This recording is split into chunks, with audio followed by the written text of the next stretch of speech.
नमस्कार, live city देख रहे हैं आप। एक बड़ी खबर सामने आ रही है। अभी अभी बिहार के शिक्षा मंत्री मिथिलेश तिवारी ने बड़ा अपडेट दे दिया है, और वह भी सबसे ज्यादा जिसकी प्रतीक्षा की जा रही है, टीआरई 4 को लेकर के बिहार के शिक्षा मंत्री मिथिलेश तिवारी ने बड़ा अपडेट दे दिया है। वो भी मंच पर ही तमाम डीईओ के सामने, डीपीओ के सामने शिक्षा मंत्री ने टीआरई 4 पर बड़ा अपडेट दे दिया है। देखिए क्या कुछ कह रहे हैं बिहार के शिक्षा मंत्री मिथिलेश तिवारी। टीआरई 4 की वैकेंसी हमने भेजी है। बीपीएससी के द्वारा किसी भी समय कभी भी उनके द्वारा तैयारी चल रही है। वो अपना शेड्यूल जारी करेंगे, ये उनका काम है, ये हमारा काम नहीं है। लेकिन सरकार की ओर से कहा गया है, आपने देखा है कि केंद्र सरकार ने भी बड़े कड़े कानून बनाए हैं परीक्षाओं को लेकर, और राज्य सरकार ने भी उसको बड़े कड़ाई से लागू करने का मन बना लिया है। इसीलिए हम बीपीएससी को फोर्स नहीं कर सकते कि आप कल ही परीक्षा ले लीजिए। बीपीएससी की अपनी तैयारी है, बीपीएससी शेड्यूल निकालेगा, और बच्चे कई सालों से इंतजार कर रहे हैं, वो अपना फॉर्म भरेंगे। स्पेशल टीचर की भी बहाली को लेकर के हम लोग लगे हैं कि जल्दी से उनको भी नियुक्ति पत्र हम बांटें, और भी विभाग में जितने प्रकार के इश्यूज हैं उसे हम जल्दी से जल्दी सॉल्व करने के लिए हम तैयार बैठे हैं। इसीलिए जो जिला स्तर पर आपको भेजना है, चाहे आरक्षण रोस्टर क्लियर करा करके भेजने की बात हो, कुछ और आपके पास अभी इधर से 2-3 दिन पहले मुख्यालय से गया हुआ है, वो जितना जल्दी हो सके उसे भेजिए। यहां से देर होने वाली नहीं है, और विद्यालयों में उत्सव मनाने का माहौल बनाना है। गुरु और शिष्य परंपरा को स्थापित करना है।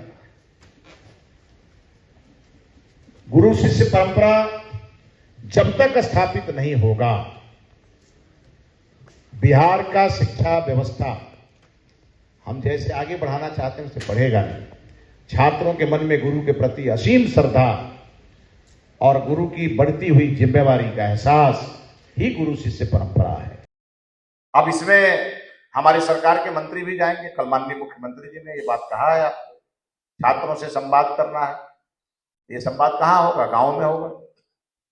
जब संवाद करने जाएंगे तो छात्र वहां अच्छी अच्छी चीजें भी बताएंगे, और जो बुरी चीजें हैं वो भी बताएंगे। जब मुख्यमंत्री और मंत्री कहीं होंगे और पता चलेगा कि शिक्षा विभाग की कुछ गलतियां हैं, तो जो उसके दायरे में आएगा वो दंडित भी होगा।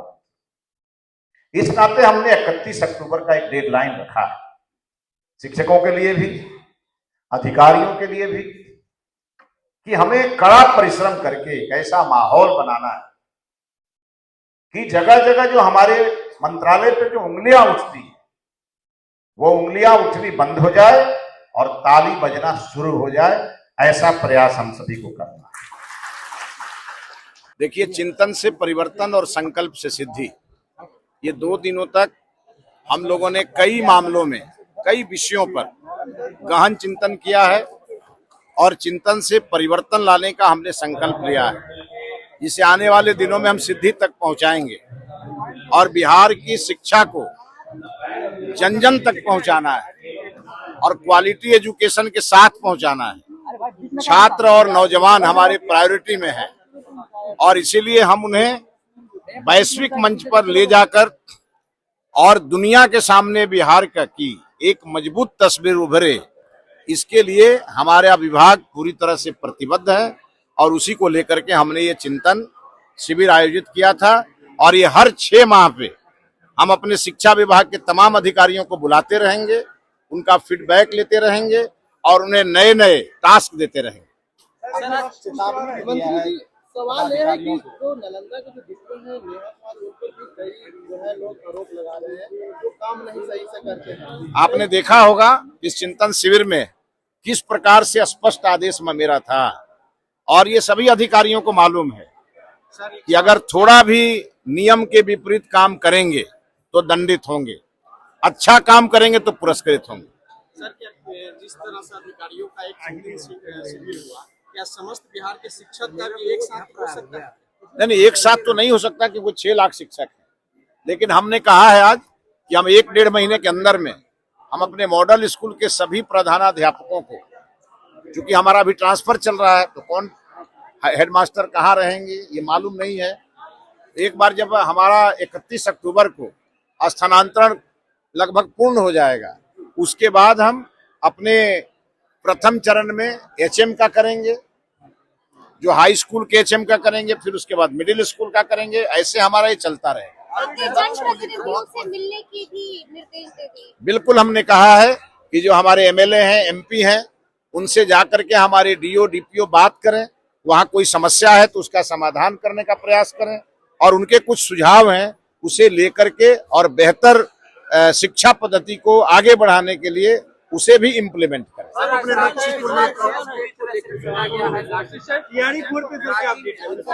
टीआरई 4 का तो अधियाचना चला गया है BPSC में और BPSC उसकी तैयारी कर रहा है।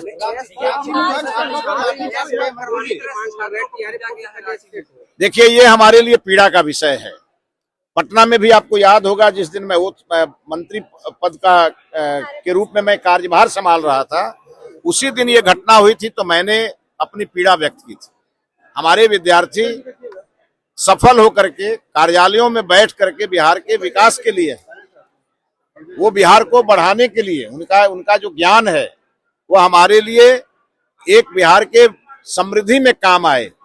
हमारे छात्रों पर लाठीचार्ज हो, ये हम कभी न सपने में सोचे थे और न हम लोग इसको पसंद करते हैं। आपने देखा होगा कि छात्रों के मामले पर हमारे प्रधानमंत्री जी खुद लाइव आए और उन्होंने उन्हें संतुष्ट करने का हर वो संभव प्रयास किया जो वो चाहते थे।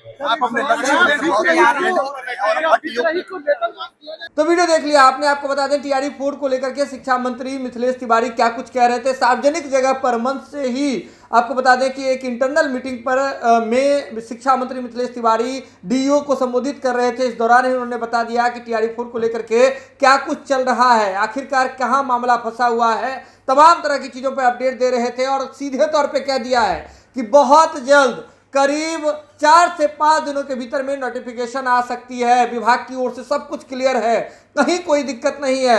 अधियाचना भेजी जा चुकी थी, लेकिन एक और बात कह दिया है। तमाम DEO से उन्होंने कहा है कि आपको जो काम करने के लिए कहा गया है, यानी कि वैकेंसी बढ़ाने वाली बात है, तो उस पर आप जवाब दीजिए। शिक्षा विभाग समझ लेगा कि इसको कैसे बढ़ाना है वैकेंसी, लेकिन आप जवाब दीजिए। तमाम जिला के शिक्षा पदाधिकारियों को कहा गया है कि आप डेटा जो है वह जरूर निकाल करके दीजिए और जितना जल्द हो सके उतना जल्द दीजिए। अल्टीमेटम दे रहे हैं शिक्षा मंत्री। देखिए, बड़ी अपडेट है टीआरई 4 को लेकर के। यह खबर आप लाइव सिटीज के यूट्यूब पर देख रहे हैं, आप सब्सक्राइब कर लें। फेसबुक पर देख रहे हैं तो फॉलो कर लें। जुड़े रहें लाइव सिटीज के साथ, खबरों का सिलसिला लगातार जारी।